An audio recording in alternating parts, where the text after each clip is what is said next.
Hi everybody, Mike Toy here with Bonsai Boise. So I thought I would show you my process here on this blue chip juniper. This is nursery stock. I just bought this at a big box store 3 or 4 days ago, and I'm going to turn it into a bonsai. So the point of this video is I just wanted to talk through kind of my thought process as I'm going through. I thought this would be a good example just because it's, as you can see, it's just a rough bush. It's kind of growing out in every direction. And so I just wanted to kind of talk through my process for doing it. Before I start, I'll show you the pot selection here. It's either going to be this red one, or I've also got this brown cascade type pot. So since I have no idea yet what the style or shape of this bonsai is going to be, we'll use the brown one if it goes cascade and the red one if it doesn't. Kind of hoping it doesn't, since I already have one cascading juniper. So those are the pots we're going to choose from. So come with me and we will dive in, start making some cuts. I'll talk you through why I'm cutting things the way and shape that I am, and maybe give you an idea of why I do what I do. Let's go.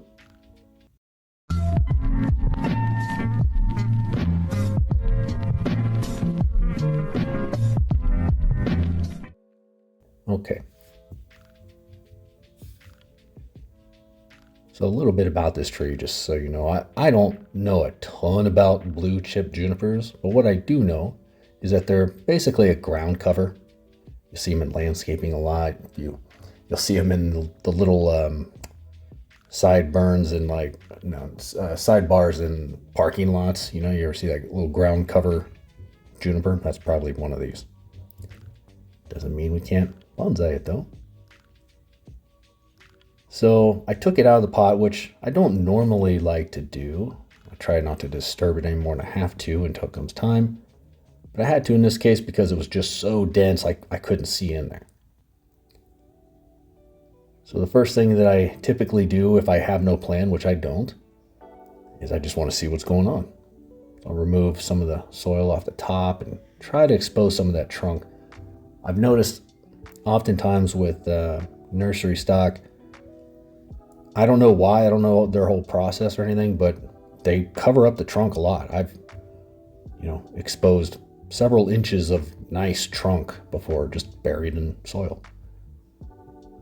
So I like to look and see what's going on. So that revealed a little bit. I can see right off the bat, there's one branch that is basically soil level.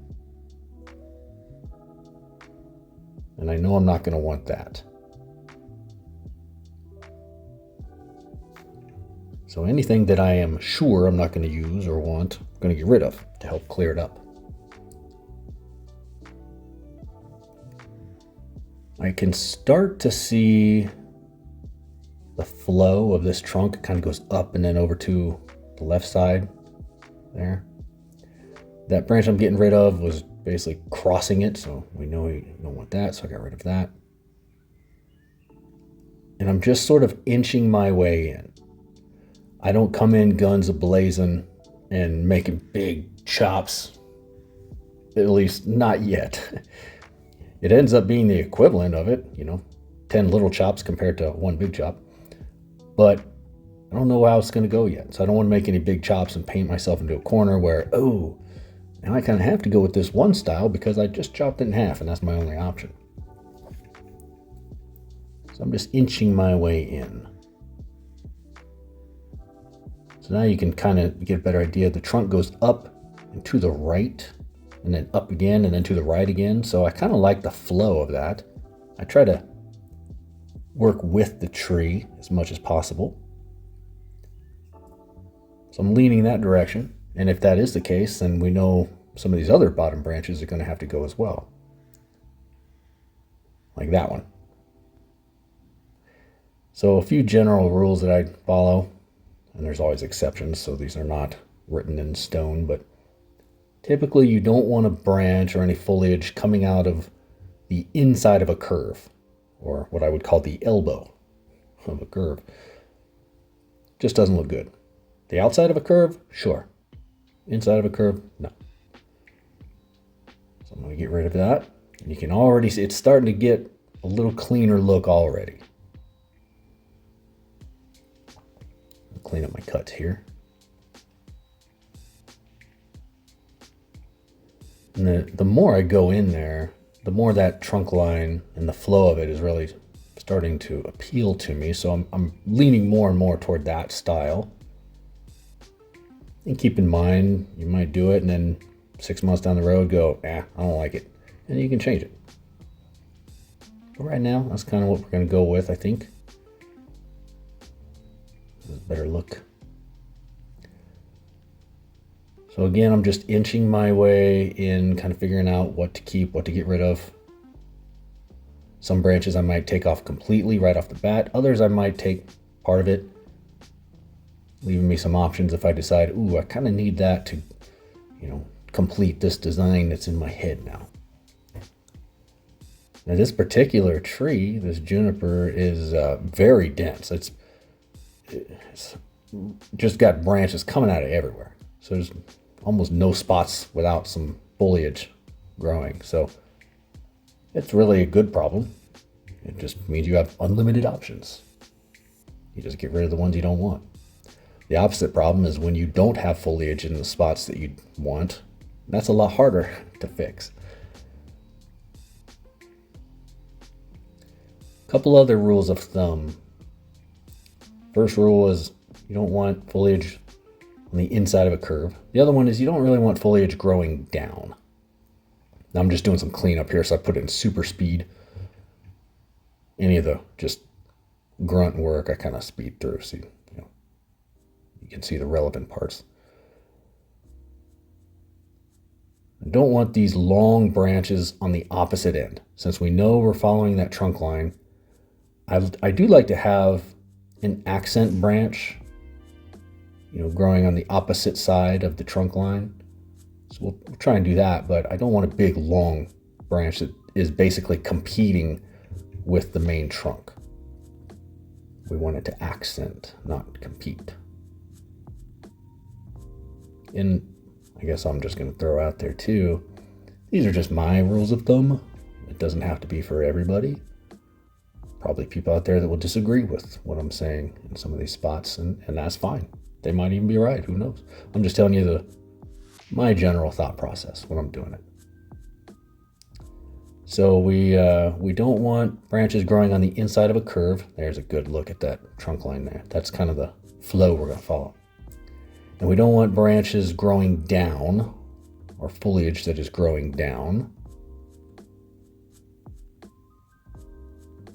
Now what I'm trying to figure out, I specifically remember at this spot, I'm trying to figure out which is the front. Is this the front? Or is this the back? I still haven't fully decided. So let me give you a demonstration of why I'm cutting back some of these branches. So this is a big long branch here, right? Doesn't have a lot of movement, kind of boring looking. When you make a cut, right where I make this cut, now the branch would grow two different ways. It would turn into two branches. So that's sort of the clip and grow method. For anybody who doesn't know, it's might sound repetitive to some people, but if not, I just thought I'd explain why I'm doing that. Yeah, I'm having a hard time figuring out which side is the front. Either one you could make an argument, this could be the front or this could be the front.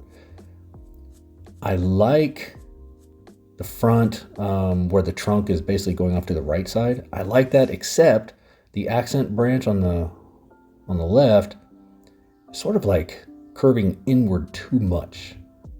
I could wire it to go out a little bit more, or I could just live with it. Or I could sort of clip and grow it to go in the other direction, but yeah, so this right here is the front that I like the most if it wasn't for that left branch curving inward so much. So we'll leave it for a game time decision. I continue to just do some cleanup on some of these spots, just cleaning up little stubs that I left when I'm cutting.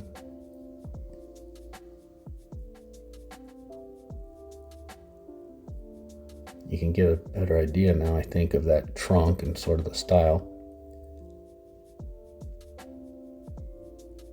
And yeah, I think I got lucky and kind of spotted this early. Oftentimes you don't spot it until much later on. You sort of have to really inch your way in there slowly so that you don't, again, paint yourself into a corner and cut off something that, like, I'll give you an example. Had I just hacked my way in there, I might have cut off that trunk, the top part of that trunk, and then that option would be gone now forever. So that's why I sort of inched my way in. Now what I'm doing is I am reducing a big portion of this root ball. And the reason I'm doing that is because it's going into a pot that is bigger. It's going to have bonsai soil. And I try to get rid of the native soil as much as I can because I like the soil to be consistent. Otherwise, native soil is more organic. It might soak up more water and hold it longer. You might look at the top of your bonsai soil and go, ooh, it looks dry. You keep watering it. Meanwhile, that root ball inside is just holding the water, or vice versa. Who knows? So it's good to try to get the soil as consistent as you can. I say that with a grain of salt, though, because nursery stock trees, you also don't want to get too overzealous the first pass. It's kind of a phased approach. So I'm sort of contradicting myself here. So like I said, take it with a grain of salt. Just be mindful of both of those aspects to it and find the balance if you can. Decided to go with the red pot. It looks pretty small and puny in that pot, but that's okay. It'll give those roots lots of room to grow.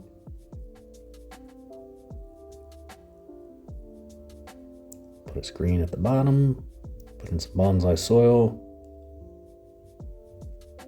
Bonsai soil that I use is perlite, some safety absorb, like from an auto parts store, and pine bark.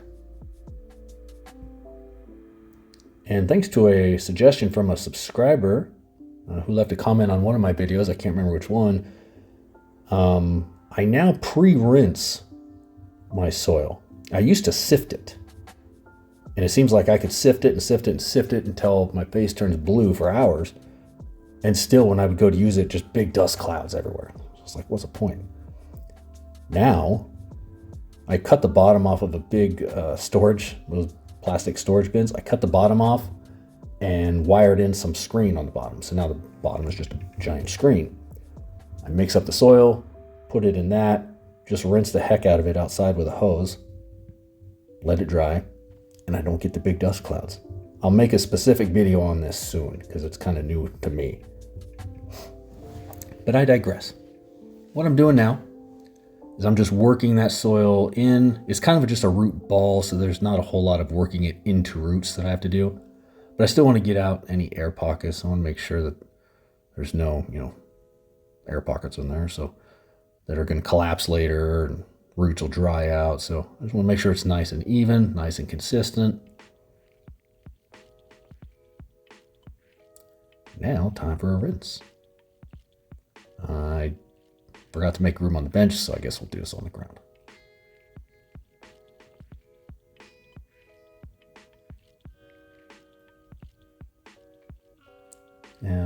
I'll point out that the first rinse that I give a tree after I repot it, I really, really thoroughly soak it and rinse it.